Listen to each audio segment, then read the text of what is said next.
అందరికీ నమస్కారం. ఈరోజు నేను మీకు ఆషాఢమాసం యొక్క విశిష్టత, ఆషాఢమాసంలో ఎందుకు గోరింతాకు పెట్టుకోవాలి, ఒకే ఇంట్లో అత్తాకోడళ్ళిద్దరూ ఎందుకు ఉండకూడదు అనే విషయంపై తెలియజేస్తాను. చైత్రాది తెలుగు మాసాల క్రమంలో ఆషాఢం 4వ నెల. ఈ నెలతో వర్ష ఋతువు ఆరంభమవుతుంది. అంతేకాదు సూర్యుడు తన గమనాన్ని మార్చుకొని ఉత్తరాయణం నుంచి దక్షిణాయనంలోకి ప్రవేశిస్తాడు. ఆషాఢమాసం, ఆషాఢ మంత్, ఆది మాసం అని పిలుస్తారు. పండితుల ప్రకారం ఆషాఢమాసం పవిత్రమైనది కాదు. ఈ నెలలో శుభకార్యాలకు మంచిది కాదని, ఆధ్యాత్మికంగా ఎంతో ప్రాముఖ్యత ఉంది. ఆషాఢంలో ఎట్టి పరిస్థితుల్లో వివాహాలు జరిపించరు.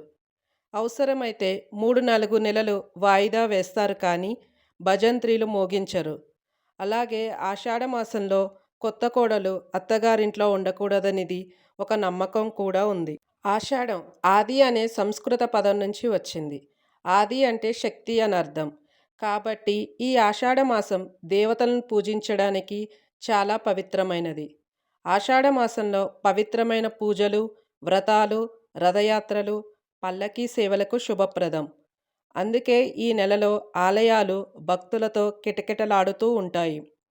ఆషాఢంలో ఆలయాలు, పూజలు, పండుగలు, ప్రత్యేక సేవలతో కిటకిటలాడుతాయి. అలాగే పండితులు పూజా కార్యక్రమాల్లో నిమగ్నమై ఉంటారు. దీనివల్ల వారికి వివాహ తంతు నిర్వహించడానికి సమయం ఉండదు. ఈ కారణం వల్లే ఆషాఢ మాసంలో వివాహాలు నిర్వహించరు. ఉత్తరాయణం, దక్షిణాయనం కథల ప్రకారం ఆషాఢంలో శ్రీ మహావిష్ణువు నిద్రలోకి వెళ్తాడని, దీనివల్ల వివాహం చేసుకున్న దంపతులకు ఆయన ఆశీస్సులు లభించవనే నమ్ముతారు. ఆషాఢ మాసం వచ్చిందంటే కొత్తగా వచ్చిన కోడలు అత్తగారింట్లో ఉండకూడదు. అందుకే వారిని తమ పుట్టింటికి పంపిస్తారు. ఆషాఢ మాసంలో గర్భం దాల్చితే వేసవిలో ప్రసవం జరుగుతుంది. దీంతో తల్లి బిడ్డలకు అనారోగ్య సమస్యలు, రోగాలు వస్తాయని భావించిన మన పూర్వీకులు భార్యాభర్తలను ఈ నెలలో దూరంగా పెట్టే సాంప్రదాయం తీసుకొచ్చారు. వేసవిలో సాధారణ ప్రసవం వల్ల ఇబ్బందులు ఉంటాయి. ప్రసవ అనంతరం రక్తస్రావం కూడా ఎక్కువగా జరిగే అవకాశం ఉంది.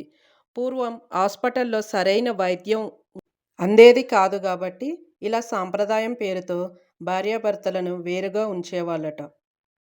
ఆషాఢ మాసంలో చేతులకు గోరింటాకు పెట్టుకుంటే చాలా మంచిదని చెబుతారు.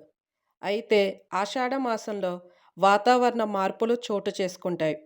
దీనివల్ల ఎలాంటి అనారోగ్య సమస్యలు రాకుండా గోరింటాకు పెట్టుకునే సాంప్రదాయం పాటించేవాళ్ళు. ఆధ్యాత్మికంగా చూస్తే ఆషాఢంలో చిటికిన వేలికి పెట్టుకున్న గోరింటాకు కార్తీకం నాటికి గోరు చిగురుకు చేరుతుంది. గోరింటాకు పెట్టుకున్న చిటికిన వేలి చిగురు నుంచి నీళ్లు శివలింగంపై పడితే పుణ్యఫలమని అంటారు. ఆషాఢ శుద్ధ పౌర్ణమి రోజును గురు పౌర్ణమిగా వ్యవహరిస్తారు. ఈ మాసంలో చేసే స్నానం, దానం, జపం, పారాయణాలు విశేష ఫలితాన్నిస్తాయి. ఆషాఢంలో చేసే సముద్ర నదీ స్నానాలు ఎంతో ముక్తిదాయకాలు. ఆషాఢ మాసంలో పాదరక్షలు, గొడుగు, ఉప్పు దానం చేయడం శుభకరం. తెలంగాణలో ఆషాఢ మాసంలో నెలంతా బోనాలతో ఊరు వాడ సందడిగా ఉంటుంది. ఈ నెల రోజులు గ్రామదేవతల పేరుతో వెలిసిన అమ్మవారికి పొంగళ్ళు పెట్టడం, బోనాలు సమర్పించి మొక్కులు తీర్చుకోవడంతో ఊరంతా కలకలలాడుతూ ఉంటుంది. బోనాలు సందర్భంగా తెలంగాణ మహిళలు అమ్మవారిని తమ ఇంటి ఆడపడుచుగా భావించి పసుపు కుంకుమలతో అమ్మవారికి చీరలు, సారెలు సమర్పిస్తారు. నేను తెలియజేసిన ఈ ఆషాఢ మాసం యొక్క విశేషాలు మీకు నచ్చినట్లయితే నా ఛానల్ను సబ్స్క్రైబ్ చేసి నాకు సపోర్ట్ చేయండి. Thank you.